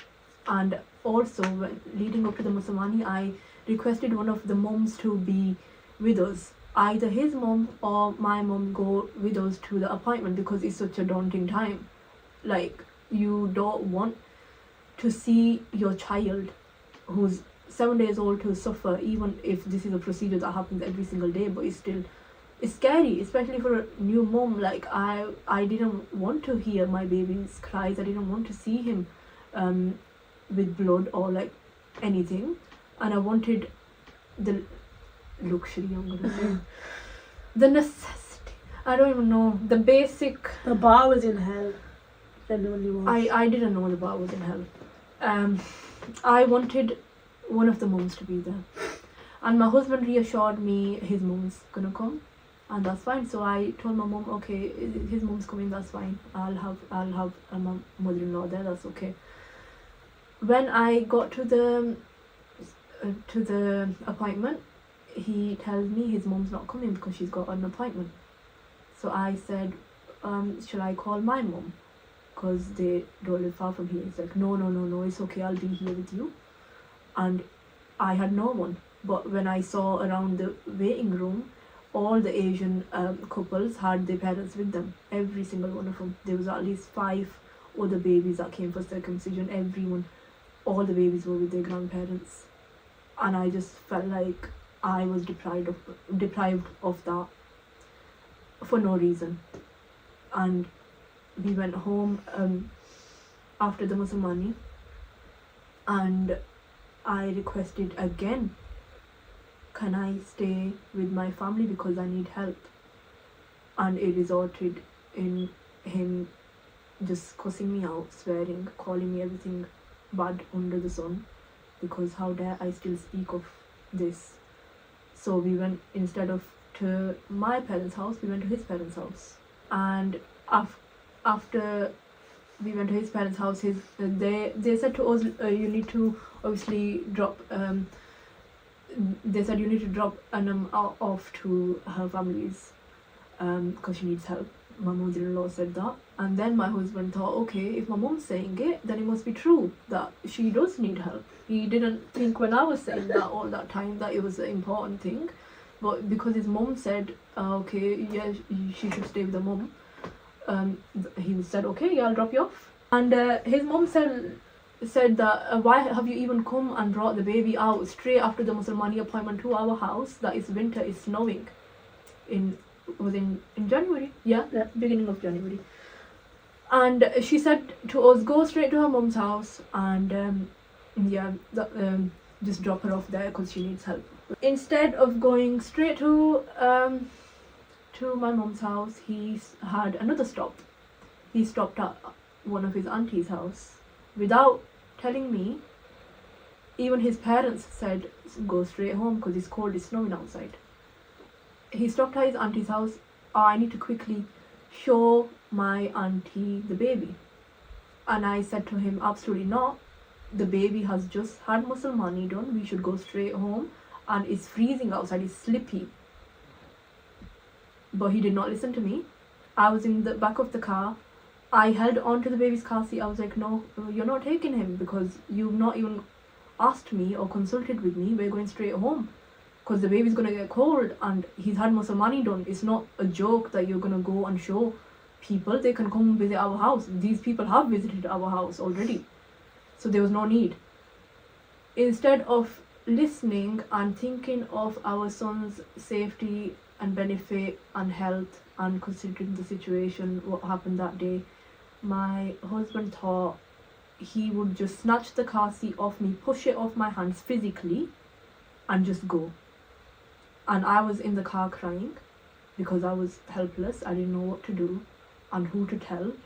I couldn't ring his mom because she'll probably shout at him. I didn't want that. I couldn't ring my parents because they would probably not let me speak to him again. So I thought I'm not going to tell anyone. So he snatched the car seat off me and he left.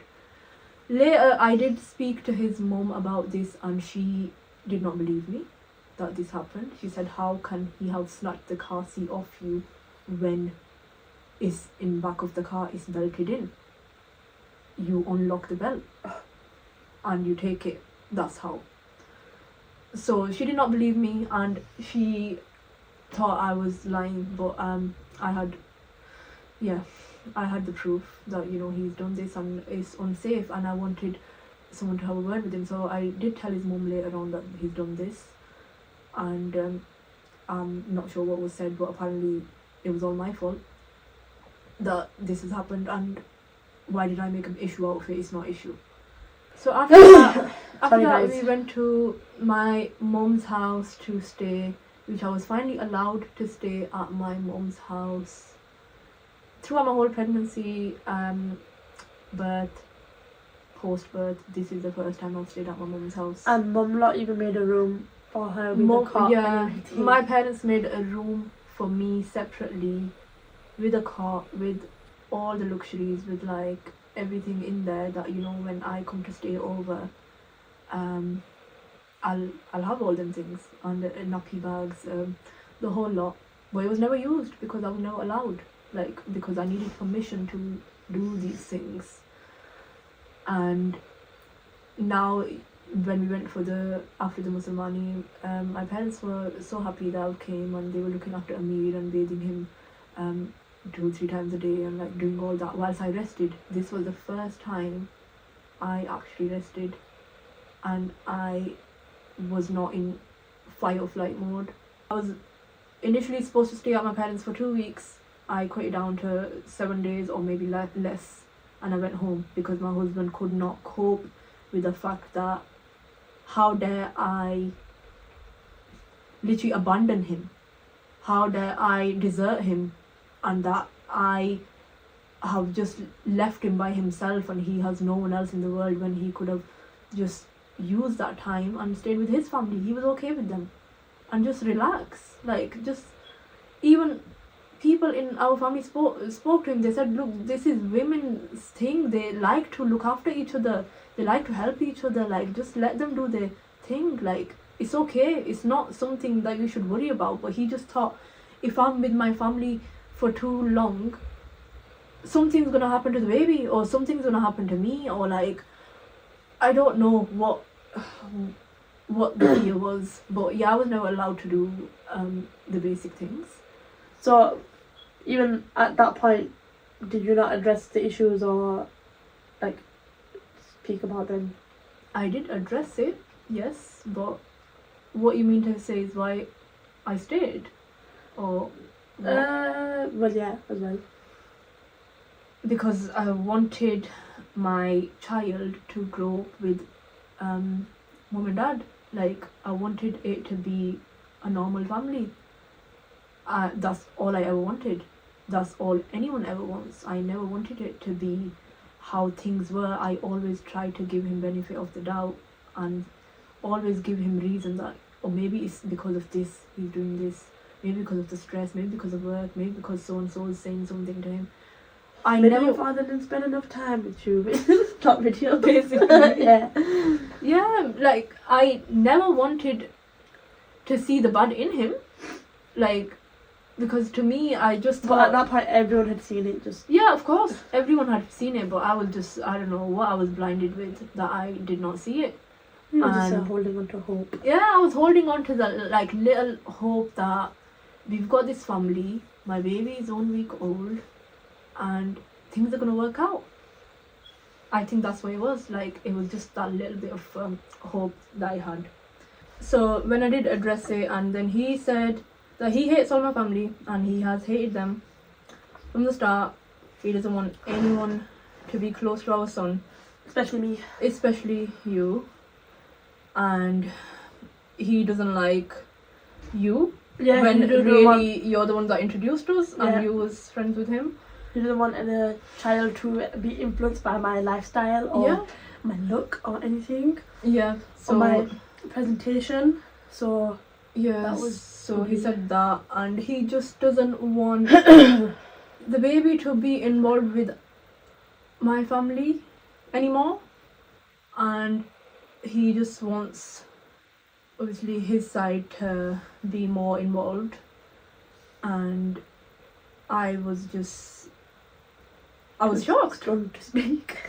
Yeah, literally, I didn't know what to say, because that's all new to me.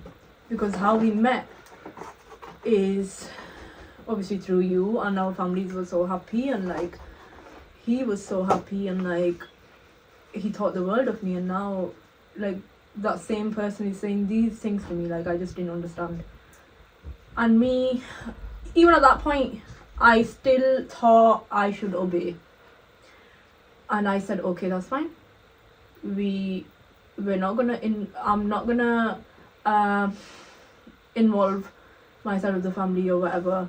And I'm not gonna go to my mom's. I'm not gonna like do any of these things if you're unhappy with it. And I listened. I always listened. There's like not one time that I didn't listen to whatever he was requesting, because I thought I need to make this marriage work regardless of the things that he's put me through every single time. I thought I need to make it work, because I've got a child, and that I wanted the baby to be raised with both parents, both sides of the grandparents, because that's how we've been raised, and we've had that love, and we've had like very, very loving parents, very loving family, and I wanted that for my baby too. But yeah, he said all them things, and I still obeyed.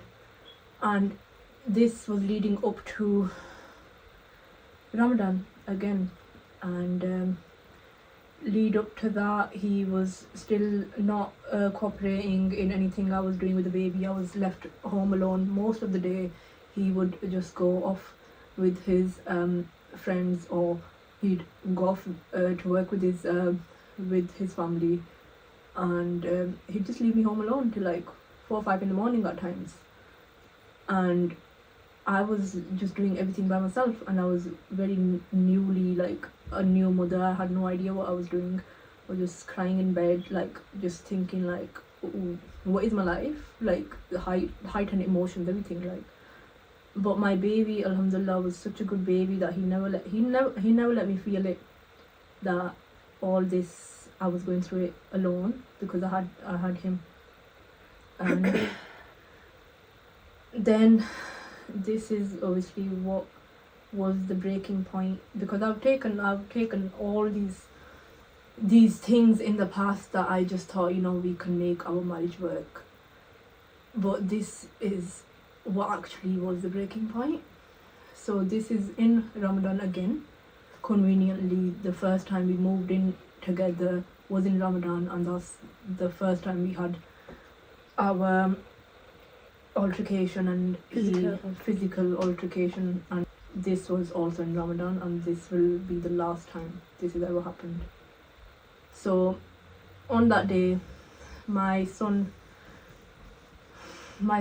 was about 8 weeks old, and he's not vaccinated. He had his vaccination appointments coming up, and my husband wanted to take my son to see one of his uncles who has recently had a stroke and who's been released from the hospital to come see family. He wanted to go take Ameer there. And as any mother would say, because the baby's not vaccinated and someone has just come out from hospital, I don't want him to go. And my husband thought that's a personal attack to him again. How dare I say that? And how dare I say no when I can take my son to my parents' house? Like he said to me, you can take Ameer to your families, but none of my family is ill. Like none of my family has just come out from a stroke unit. And this is why I said to him I don't want him to go. And then because he started effing and blinding and calling me the worst of names, I said to him, okay, I'll go with you. And he said, no, you're not going with me, I'm going to take him myself. And I just thought, like, what the hell is he on about? Like, the baby is literally 8 weeks old and he's unvaccinated and he's going to go to this person's house. I need to be present, not to watch over him, just so I know that he's safe, literally. And he said no. And he literally started packing Ameer's things. He started packing his car seat, picking Ameer up, literally taking him from my arms. My baby is 8 weeks old. He's this small. Literally ripping him from my arms, trying to put him in the car seat and just manhandling the baby. I started to panic and I said, if you leave this door, I'm going to call the police. And he started getting really verbally abusive and started saying to me, yeah, call the police. But I was not going to call the police because I didn't want to escalate it. I rang my dad. I told my dad, please come help me. He's getting verbally abusive and pushing me and taking the baby off me, and I don't know what to do. My dad came within 3 minutes. Literally 3 minutes. My dad was there, and my husband was upstairs with the baby. I opened the door. I said to my dad, he's not giving me the baby. And my dad tried to de-escalate the situation, and my husband just started getting verbally abusive to my dad as well. My brother, my little brother was supposed to come and see me that day anyways, with my nephew and my sister-in-law. They came, but they didn't know all this was happening. But as soon as they walked through the door, I said to them, look, dad and my husband are having a little argument. Can you please intervene? My brother went upstairs and he spoke calmly to my husband, took Ameer out of his arms, and he brought him back downstairs. And this was the moment that I felt like I can no longer stay in this marriage, because my child's safety is now at risk. And if this person can just do this out of spite, one day he can just kill me and my son just out of spite, just to have like one over me or like just affect me. He literally did not have no care for safety, for health or anything for our baby. And that was the point that I thought I can't stay with this person. And even though in that time my dad was trying to convince him that you look, once your uncle is better, you can go again, you don't really need to go today. And if she was saying she's going with you, why are you saying no? And he just started getting aggressive, and he called his parents, and his parents came through the door. Bear in mind, my parents and his family have not seen eye to eye since the nikkah. So Spoken. Well, all like we've spoken. seen each other. Yeah, all spoken. They have not spoken, and we was never in the hospital together because obviously everyone had different time slots due to my husband. So then his family came, and they, instead of de-escalating the situation, his parents started accusing me of withholding the baby and not letting my husband take the baby out. They just didn't understand the situation either, that the baby is unvaccinated and the person has just come out from a stroke unit and this is unsafe. They kept saying, why can't he take Ameer? Like, why do you have to be present? He can do what he wants. He's a dad. Why does he need this? Why does he need that? Started accusing me and started making me feel like I've done something wrong, when really I thought for the safety of my child, and because he has previously snatched the baby out from my arms to go visit an auntie and didn't care, the baby's just had a Muslimani done, and this time he snatched him out of my arms and started packing him in the car seat to go see an uncle. I just thought he's very impulsive and it's very unsafe for him to not be supervised. Not that I don't love him and I don't trust him, I just thought because he's had these traits, I wanted to be there too. Like, I wanted to supervise him whilst, in case he needed something, like in case he needed help with looking after Ameer or whatever, so I can be there. And his mom started bringing up the marriage again, the how we got married and why did we not call them to the wedding and all these things, and it just got into a heated argument with my dad that my mother-in-law thought it would. So the way to end this is if she gets up and punches my dad in front of all the men in the room. She got up to hit my dad, who had not said anything wrong. My dad is very, very polite. He does not swear. He does not use abusive language. He does not use bad words until he is provoked to that extent. And this woman thought she could get up and hit my dad, and my husband was there. He was quiet. He did not say anything, nor did he intervene. But he just thought that this is all fun and games and this is a joke. And that's when I myself called the police to get them out of the house, because I thought this is becoming very, very unsafe for me to live in this house or for him to be around me. And they asked me what I would like to do, and I said I just want him to leave the house.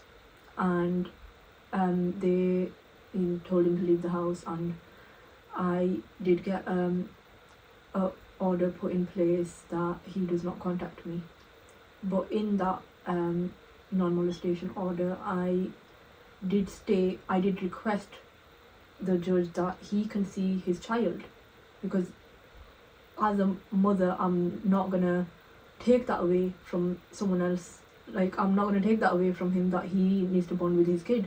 I wouldn't like it if someone stopped me from bonding with my child, so I wanted him to have the same rights, regardless of me and him not having a relationship, or if me and him are not wanting to be together. I still wanted him to see his child. So I myself requested the judge, can we please put that in, that he can see his baby? And they said, that's fine, yes, he can see that. He can see the baby through a contact center because he is abusive to you. So he has to be supervised. And in the months that we had the non-molestation order, he did not see Ameer once. He never tried to reach out. He did not see him. He did not arrange a visit. He did send gifts. He sent gifts from neighbors, from family friends, from other people. He sent gifts to Ameer, like clothes and socks and toys and stuff, but that doesn't take away from the fact that Ameer didn't have a bond with his dad, and the things don't actually replace the relationship that you have with your parent. Like, I did try to get that point across to one of his friends, who was a mutual friend of both of ours, that he needs to arrange a visit, but he never did. He never took responsibility, or even he did not have a care in the world that he needs to actually see his child or do anything about it until our non-molestation order was over. And when it was over, he started to see Ameer through the contact center, and in the contact center policy is that you cannot take pictures of the baby whilst at the premises and post it on social media. And my husband had seen Ameer 3 times, and he had breached the policy 3 times, regardless of warnings, regardless of anything, regardless of you even messaging him. Yeah, I reached out to him, Yeah. even though I haven't spoken So to him. when someone reached out to him, he just retaliated and started swearing and saying, "How dare you say that?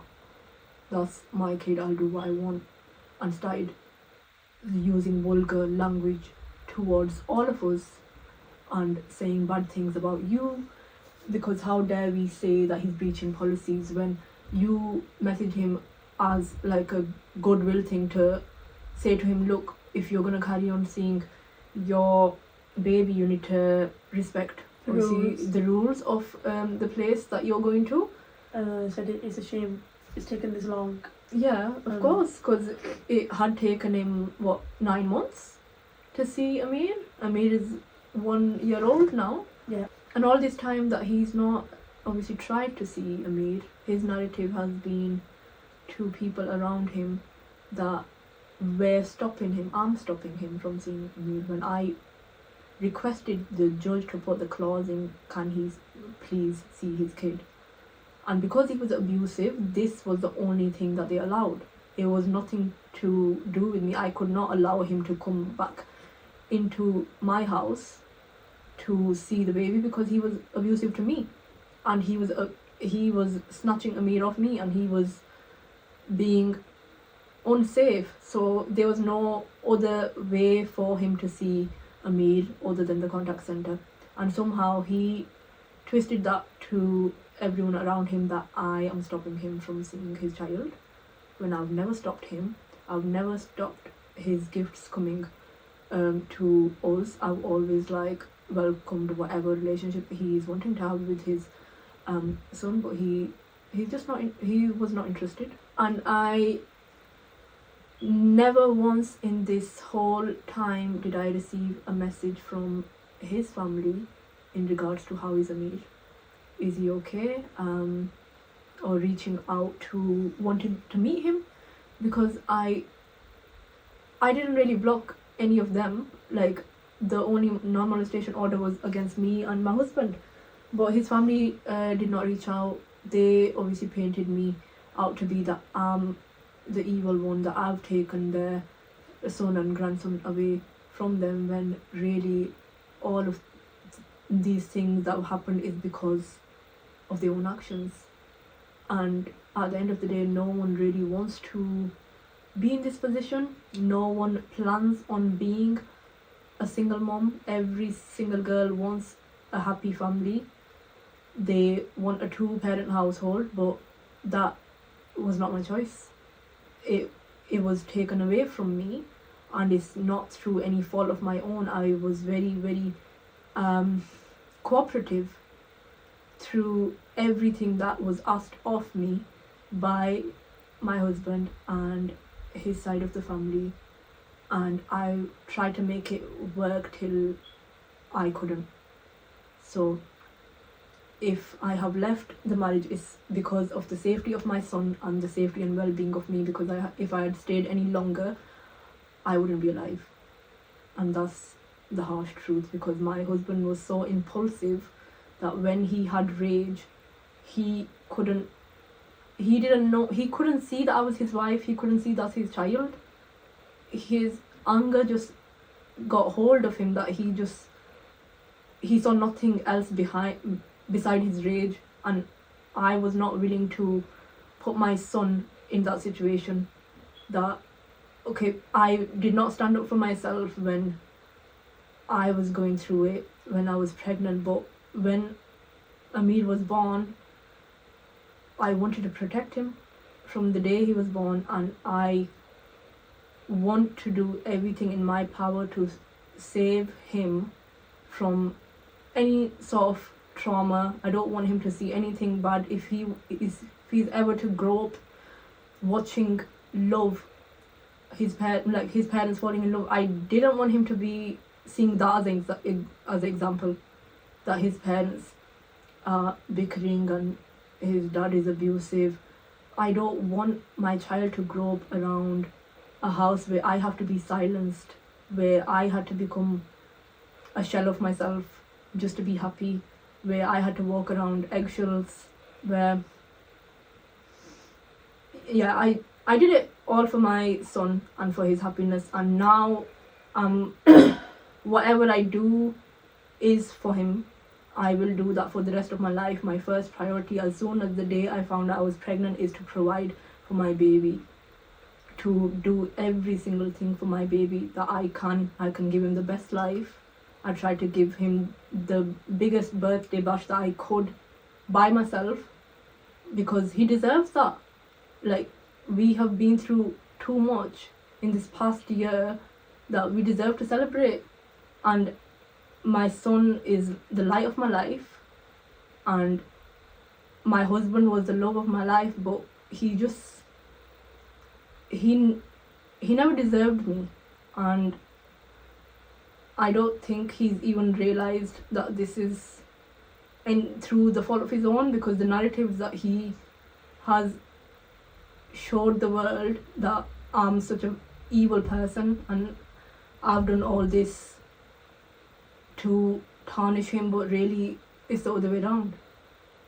So we're at the point now that I did ask for a divorce from him, but he has refused, and I've even said that I don't want my mehr, I just want the divorce, and I don't want anything to do with money. It was never about money. I never married him in the hopes that he would give me money, because alhamdulillah I make my own. I always have, and I've got my own career. I never needed a person to give me money or that stability that I already had. I just wanted him to be a nice person, like a nice, understanding, loving husband, and that was the only thing that I asked for, and I didn't even get that. So I did ask for divorce, and he said no, regardless of if I'm saying I don't want mehr. And the reason for him saying no is because he wants to make life harder for me. So I've applied for Hula, and we're in the process of getting that. So I never wanted to address all of this if I wasn't actually forced to do this by his side of the family. As soon as I had posted my son's birthday, which was such a happy occasion for us, for me and my family, that we did it all together, and we are celebrating Ameer, that he was born, and 1 year of my motherhood. It was such a beautiful day for me, but it got turned into that's been portrayed in such a negative light by obviously his side of the family, and they have just made numerous stories about me, and I just wanted to come on here and clear everything once and for all. I was never ever going to make a video like this. I never have. I have never spoke in public ever, even in my mom's YouTube or even on my Snapchat, my Instagram. You'll know I've never voiced anything. Like I'm not that type of person that's gonna sit there and like talk to the camera, but I felt like I needed to address this because it's just been blown out of proportion in a way, and I just wanted to tell my story and also help other women who might have been in similar situations and that might have been with someone that might have abused them, and just know that there is a light at the end of the tunnel. I didn't see it at the time when I was really depressed, I was going through it. I didn't see that it does get better, and the only thing that got me through it is my family. Like, without them, I would not have been here today. They have helped me every single day whenever I needed them, and you just need your support system, your friends, your family. Like, never ever think that you're going through it alone. There's so many women that are struggling and that are going through it, but there's always someone that you can rely on. Even if it's one friend, you just need one friend to help you get through it. And I've had amazing friends who've literally been my backbone through all of this, and I couldn't have done it without them. And none of anything that's happened to me has ever made me a better person, because my experience should not make me evil. It should not make me want to lash out. It should not make me into a hateful person, because your experience, that was something, maybe Allah has written that for me, but Allah has also written my child for me. So maybe I had to go through all that for me to receive Ameer. And if I could go through all of that again to know that I'll have my beautiful son at the end, I'll go through it all again. But none of your experience in life should make you a bad person. I just wanted to make this video to share my truth. Well, thank you for that. And the last question is, how are you now? Now I'm in a very, very better place. Like, I'm happy finally. I think I've found myself. Like, as soon as I left that toxic environment that I was in, that was draining me, I could put energy into myself. So I think that's what I needed to do. Like, I forgot who I was when I was a bad. I forgot Yeah. who I was, because I was so lost in motherhood and trying to please everyone around me. And now I put energy into myself. I make time out for myself. I pour all the love and everything into my son, into my family, and I have positive people around me. And that's the best thing that can come out of this. Like, if you're going through anything like this, there is hope. Don't be afraid to ask for help. Yeah. And don't be afraid to tell your parents. Tell your siblings. Tell someone, and even Or if you tell can't tell someone. them, just leg it. Just get out. Yeah. We survived. And we And move. And we I'm move. yeah. And I'm in a better place. Yeah. And now. Now. Yeah. And that's it. And thank you for listening. Thanks, guys. Subscribe, like, and if there's anyone or anything else you want on this podcast, Yeah. because it's back now, Mm-hmm. because I'm skinny now. Yep. And Yes. you too. Yes, and we know who we are now. Okay. Thank you very much. Bye. Goodbye.